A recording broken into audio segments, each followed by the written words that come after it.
오늘 복되고 거룩한 주님의 날 우리에게 허락하시는 말씀의 제목은 기억하고 생각하라. 기억하고 생각하라는 말씀의 제목입니다. 우리는 지난 시간에 창세기 2장에서 하와가 잘못된 전철을 밟았던 것을 말씀을 통해서 보았습니다. 하와 같은 그런 전철을 밟지 말자고 우리 하나님께서는 우리에게 말씀을 통해서 깨닫게 하셨습니다. 저는 에덴 동산에만 하와가 있는 줄 알았습니다. 그런데 말씀을 준비하면서 웬일입니까? 내 집에도 교회도 직장에서도 사업장에서도 우리는 에덴 동산에만 있던 하와가 있더라 이 말입니다. 에덴 동산에 있던 하와는 남편을 무너뜨렸습니다. 가만히 생각해보면 우리도 남편을 무너뜨리고 아내를 무너뜨리고 자녀를 무너뜨리는 일들이 에덴 동산에서만 일어난 일이 아니라 우리 집에서도 교회에서도 직장에서도 사업장에서도 일어나고 있었더라는 것입니다. 그래서 이제 우리도 에덴 동산의 하와의 전철을 밟지 말고 집에서나 교회에서나 학교에서나 사회에서나 직장에서나 사업장에 어디서든지 절대로 남을 무너뜨리는 하와 같은 사람이 되지 않고 살리는, 영혼을 살리고 육도 살려주고 정말 집안도 살려주고 어디로 가도 살리고 살리는 귀한 분들이 되시기를 다시 한번 부탁하며 축복합니다. 자, 오늘 본문 말씀을 가지고 기억하고 생각하라. 이게 무슨 말이야? 무엇을 기억하고 생각해야 하겠습니다. 오늘 본문 말씀을 보니까 하와를 미혹한 뱀, 그 미혹에 넘어간 하와, 또 하와의 말을 듣고 범죄한 아담을 하나님께서는 차례로 저주하셨습니다. 와, 하나님은 사랑의 하나님이라고 하시면서 그렇게 저주하시는 하나님이냐? 우리는 그렇게 반문할 수 있습니다. 그런데 우리 하나님께서는 반드시 범죄한 자들에게는 징계하셨습니다. 물론 교회를 지금 갓 나온 초보에게는 아무것도 모르니까, 마치 돌이 안 된 아이가 아무것도 모르니까 응애 울면 다 들어주는 것처럼 초보에게는 하나님께서 눈을 감아주고 원망하고 불평해도 그냥 이쁘다고 하고 그저 도와달라고 하면 도와주기도 합니다. 그러나 돌이 지나면 이제는 정신을 차려야 됩니다. 우리 하나님께서도 마땅히 오래됐으면 선생이 되는 그런 믿음의 축복자들이 되시기를 주님의 이름으로 축복합니다. 자, 그러면 하나님께서 우리에게 오늘 기억하고 생각하라. 무엇을 기억하고 생각해야 할까요? 첫 번째, 하나님께서 심판하신 것을 기억해야 합니다. 기억하라는 것은 과거의 일을 기억하라는 것입니다. 하나님은 하와를 미혹한 뱀과 뱀의 미혹에 넘어간 하와의 말을 듣고 선악을 알게 하는 나무의 실과를 따먹은 아담, 차례로 심판을 했습니다. 한번 볼까요? 우리 하나님께서는 반드시 심판한다. 범죄한 자들에게는 반드시 심판한다. 이 나라의 법도 심판을 하지만 하나님 나라에서의 법이 더 정확하게 심판을 한다는 것입니다. 그래서 저 정말 두려움으로 삽니다. 왜? 하나님의 심판이 있음을 제가 아니까. 저 천국에서뿐만 아니고 이 땅에서도 하나님께서는 심판을 하십니다. 오늘 우리가 예배를 드리고 있는 이 일에 하나님께서 심판을 하십니다. 예배를 드려진 예배는 축복으로 심판을 하십니다. 그런데 이 드려지지 못한, 연락되지 못한 예배는 저주로 심판하십니다. 우리를 고통 주려고 아니요. 이 저주도 우리에게는 축복입니다. 이 일을 통해서 하나님께 더 가까이 나오게 되기 때문이라는 것입니다. 창세기 3장 14절에서 15절 말씀입니다. 여호와 하나님이 뱀에게 이르시되 내가 이렇게 하였으니 내가 모든 육축과 들의 모든 짐승보다 더욱 저주를 받아 배로 다니고 종신토록 흙을 먹을지니라.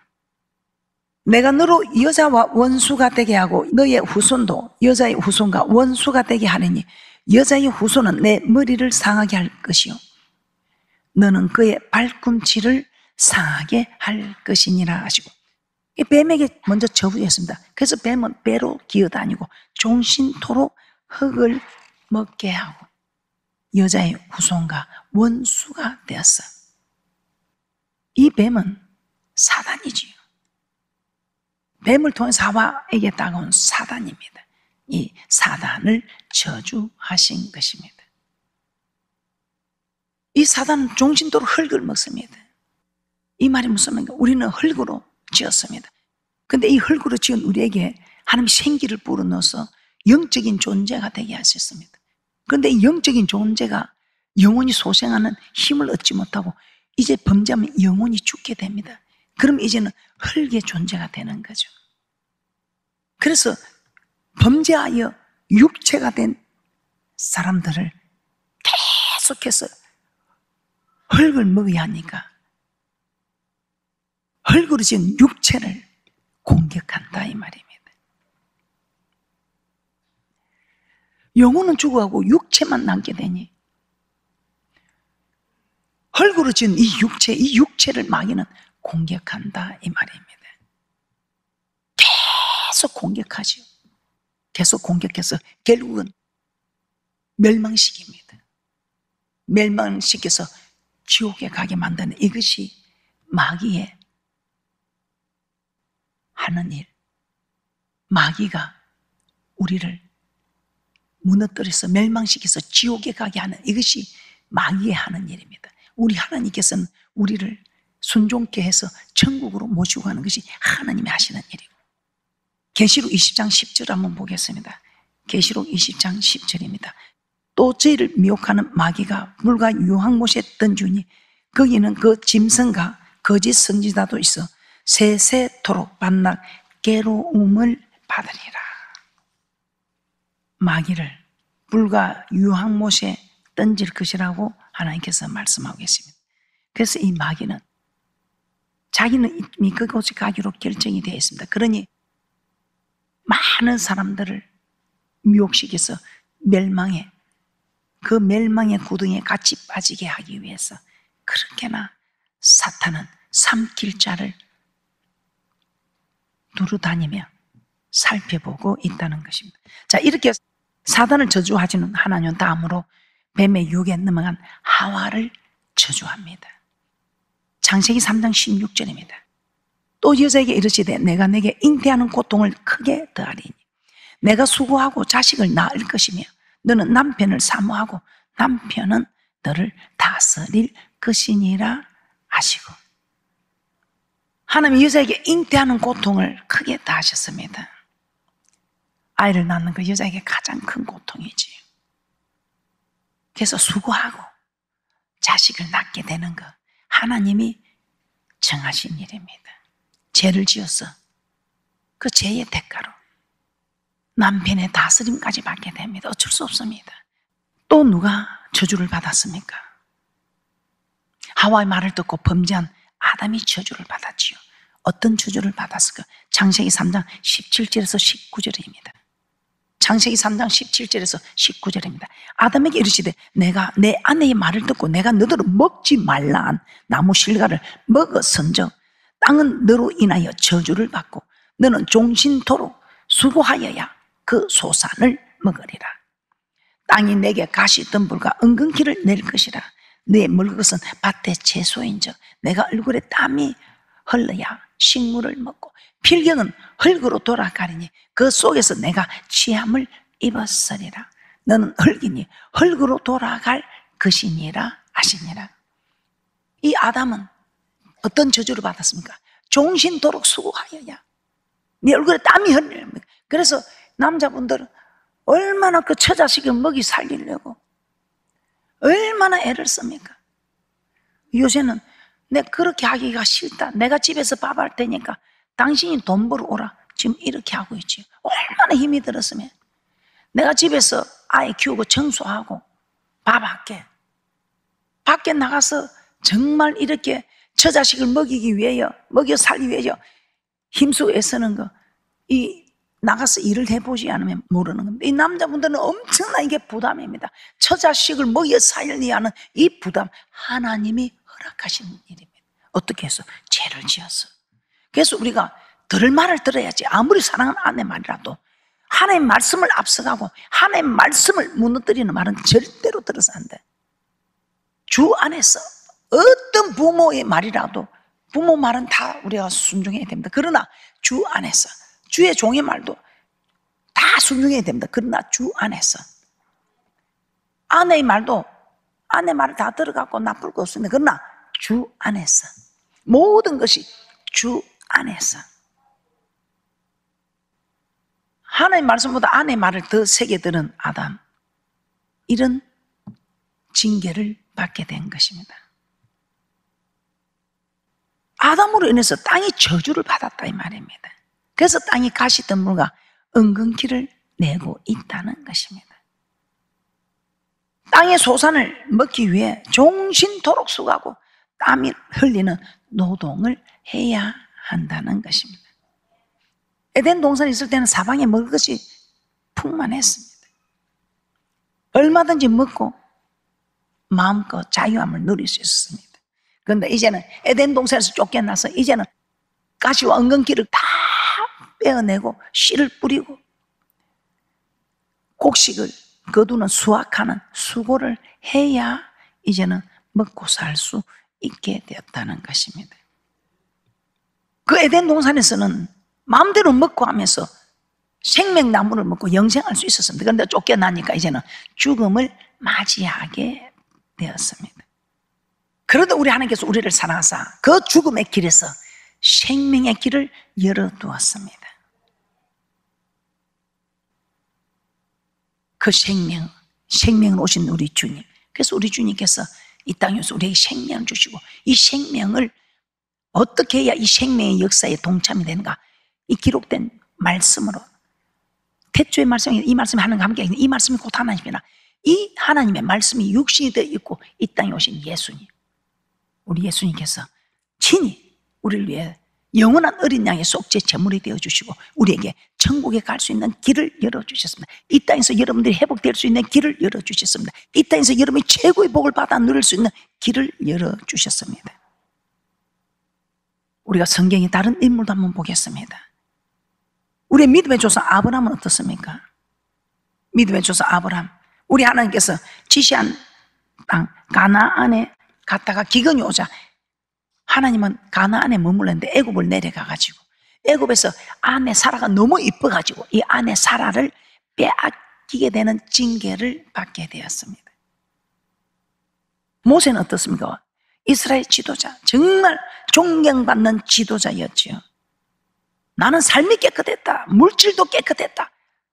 저는 이 모세를 보면서 한 사람도 해한 일이 없고 한 나귀도 취한 일이 없는 삶과 물질에 깨끗한 모세, 이런 지도자를 하나님 원하고 계십니다.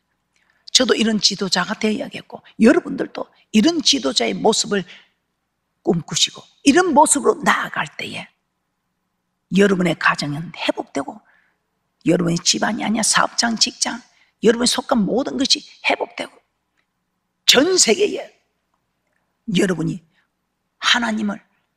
하나님께 여러분을 자신을 올려드리는, 여러분의 가정을, 여러분의 소속한 곳을, 대한민국을, 전 세계를 하나님께 올려드리는 이런 대축복이 일어나지 않겠습니까? 다윗은 어떻습니까? 하나님 마음에 합한 자라고 했습니다. 이런 다윗도 정말 밧세바를 범했을 때 우리 하나님 그냥 두지 않았지요. 그 집안에 재앙을 내리고 아들 압살롬을 인해서 궁을 떠나게 되는 이런 징계를 받게 된 것입니다. 우리 하나님께서는 반드시 범죄하면 심판하신다는 것을 깨달아 잠시 좀 좋다고, 잠시 좀 기분 좋을 것이라고 심판받는 이런 일을 가담하지 않으시기를 주님의 이름으로 부탁을 드립니다. 자, 우리 하나님께서는 이렇게 징계하는 것, 사랑의 하나님이 사랑이 없어서 아니죠. 이 징계를 통해서 하나님이 우리의 범죄를 깨닫게 하기 위함인 것입니다. 욥도 그렇지요. 욥은 참 어려운 자였습니다. 말씀대로 살아서 축복이란 축복을 다 받아 누렸습니다. 그런데 그가 정말 큰 죄를 짓고 있었습니다. 자기도 모르는 교만, 하나님보다 자기가 더 어렵다고 하는, 너무 하나님 법을 잘 지켜서 모든 것이 만사가 형통하고 복 중에 복을 받은 동방의 가장 큰 자라는 이런 칭호가 되고 보니 자기도 모르게 교만이 들어간 것입니다. 그런데 이걸 깨닫지를 못합니다. 사람들이 이해해도 깨닫지를 못합니다. 목사가 이야기해도 깨닫지 못합니다. 부흥사들이 와서 이야기해도 깨닫지 못합니다. 그때 우리 하나님께서 그래도 너무나 사랑한 욥, 법도 안 지키고 잘난 척하는 사람한테 법을 지키고 잘난 척하는 욥을 그래도 우리 하나님 아꼈어. 말씀 앞에 세워서 욥을 깨닫게 합니다. 그때 욥이 욥을 깨닫게 하려고 말을 해도 말귀를 못 알아들어요. 그러니까 자녀들 재산 가축 다 없애고 이제 하나님 앞에 섰을 때 네가 왜 네 모습이 어떤지를 모르니 네가 내 앞에 서서 네 모습을 한번 살펴보라 했을 때 욥은 감히 뒷과 제 앞에서 두 손으로 입을 가릴 뿐이라고 고백하게 되었던 것입니다. 욥기 42장 5절에서 6절 말씀입니다. 욥기 42장 5절에서 6절입니다. 내가 주께 대하여 귀로 듣기만 하였사더니 이제는 눈으로 주를 배움나이다. 그러면 내가 스스로 안 하고 티끌과 제 가운데서 회개하니이다. 욥에게 징계가 없었다면 죽을 때까지 자신은 어려운 사람이라고 착각하며 살았어. 교만은 멸망의 선봉이요 패망의 앞잡이라고 하는 이 교만병에 아마 영원히 소생하지 못하고 영원히 죽으니 멸망의 길로 가서 심판을 받지 않았겠습니까? 그런데 하나님께서 이런 재앙으로 욥을 살리셨던 것입니다. 그래서 하나님의 징계는 재앙이 아니라 축복입니다. 여러분 행여나 나는 이렇게 잘 믿는데 왜 내게 이런 일이 있는가? 우리 하나님께서 참으로 여러분을 그런 분은 염려하지 마시고 지금 여러분이 팽탄한 데 서 있어도 힘들어한다면 어떻게 장이란 물속에 견딜 것이며 사람하고 달려도 피곤해하면 어떻게 말들과 경주할 것이며 그래서 우리 하나님께서는 여러분이 사람하고 달려도 피곤할 사람이라 생각하니까 나는 이 한 달란트 받아서 잘하고 있는데도 그 한 달란트를 우리 하나님께서 더 굳건히 하기 위하여 사람하고 달려도 힘들어하는 한 달란트에게 말과 경주에도 뒤떨어지지 않도록 훈련을 시키는 것이라 생각하시고 평탄한 데 서 있어도 힘들어하는 우리에게 장이란 물속에서 우리가 어떻게 견디겠습니까? 그래서 우리 하나님께서 우리를 정말 말과 달려도 장이란 물속에서도 견딜 수 있는 믿음의 사람으로 훈련시킨다는 것을 기억하시고 악한 자들의 형통을 부러워하지 마시기 바랍니다. 그 악한 자들 형통, 죄를 깨닫지 못하여 결국은 멸망의 길을 가게 되는 그 악인의 형통을 부러워하지 마시고 여러분 좀 힘들고 어려웠다. 나는 주님 뜻대로 사는데 와 이렇게 힘들고 어려운가? 우리 하나님께서 믿음의 결국이 무엇입니까? 영혼 구원입니다. 믿음의 결국 저 천국에 여러분이 그 이름이 생명체에서 흐려지지 아니하고 그 이름이 해같이 빛나는 그 이름을 만들기 위해서 우리 하나님께서 참으로 여러분을 아끼고 사랑하사 지금 여러분이 힘들고 어려운 그 일들 대축복인 거 깨달으시기 바랍니다. 히브리서 12장 7절에서 8절을 보겠습니다. 우리에게 징계가 있는 것은 우리를 사랑하기 때문에 히브리서 12장 7절에서 8절입니다. 너희가 참으면 징계를 받기 위함이라. 하나님이 아들과 같이 너희를 대우하시나니 어찌 아비가 징계하지 않는 아들이 있으리요. 징계는 다 받는 것이거늘 너희에게 없으면 사생자요 참 아들이 아니니라. 그래서 하나님은 레위기 26장에서도 징계를 받고도 깨닫지 못하면 징계를 7배나 더 하시고 그래도 깨닫지 못하면 그 징계에 또 7배나 더 하시고 7배 빨리 여러분이 고통이 올 때 징계가 임할 때에 빨리 깨닫고 돌이키면 되는데 왜 나만 겪는 고난이냐고 왜요 하나님 저 잘 믿잖아요 잘하잖아요 왜요 조금 이거 하나 그랬다고 다른 거 다 잘했잖아요 이거 하나 좀 잘못했다고 저한테 이러는 거예요 왜요 우리 하나님께서 또 떼고 한 대 때리다가 두 대, 세 대 7배나 더 올라간다는 것입니다. 징계가 더하여진다는 것입니다. 여러분은 어떻습니까? 우리는 이런 징계를 다 받고 있습니다. 그럴 때 이 징계를 받고 튀어나가는 사람이 있는가 하면 이 징계에 자기 죄를 깨닫고 회개하고 돌이키는 분들이 있다는 것입니다. 이 징계는 하나님께서 자기 백성을 영원한 멸망의 길로 가지 않도록 우리 하나님께서 지키고 보호하시고자 하시는 일입니다. 그럼 우리는 성경의 역사를 통하여 하나님은 반드시 죄를 범한 자를 징계하셨다는 것을 기억해야 합니다. 그러므로 지금 나에게 어떤 징계가 임하고 있는지, 그 징계를 통하여 하나님께서는 내게 무엇을 깨닫고 회개하고 돌이키게 하시기를 원하시는지, 이 징계가 나에게 욥처럼 더 큰 축복을 받는 좋은 기회가 될 것입니다. 저는 욥이 까닭없이 고통을 당하는 줄 알았습니다. 야, 너무 잘 믿으니까 정금처럼 만들려고,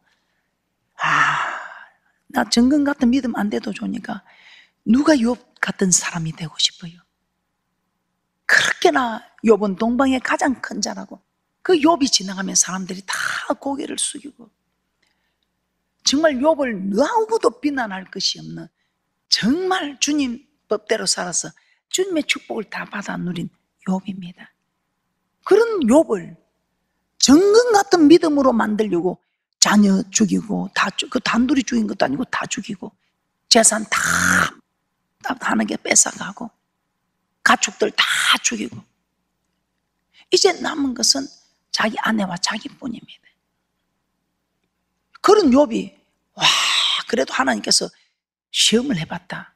낮추어 시험을 해봤는데, 야, 욥이 원망 안 하고 참 대단하더라. 이 대단한 믿음에 하나님 시험을 해보고 그 시험에 합격이 되어서 자녀들을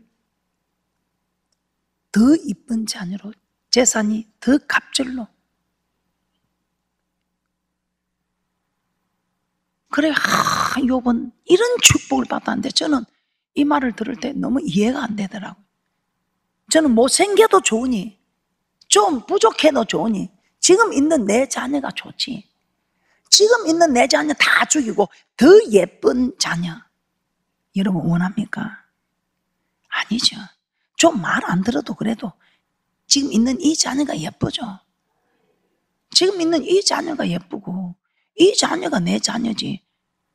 이런 자녀를 다 죽여놓고 말 잘 듣고 이쁘고 똑똑한 자녀를 주었다고 이게 축복입니까? 전 이게 이해가 안 돼. 나는 그런 축복 안 받아도 되는 게, 난 있는 자녀가 좋아요. 그냥 많은 재산 안 줘도 있는 재산 좋게 해요. 이런 정금 같은 믿음으로 만들어서 이 정금 같은 믿음이 되니까 이런 축복을 줬다니까. 재산 뭐 가져가서 갑줄로 줬다면 그건 이해가 돼요. 근데 자식을, 내 사랑하는 이쁜 잘생기나 못생기나 내 예쁜 자녀를 다 죽여놓고 더 예쁘고 똑똑하고 좋은 자녀 줬다고, 갑질에 축복을 받았다고, 그게 축복입니까?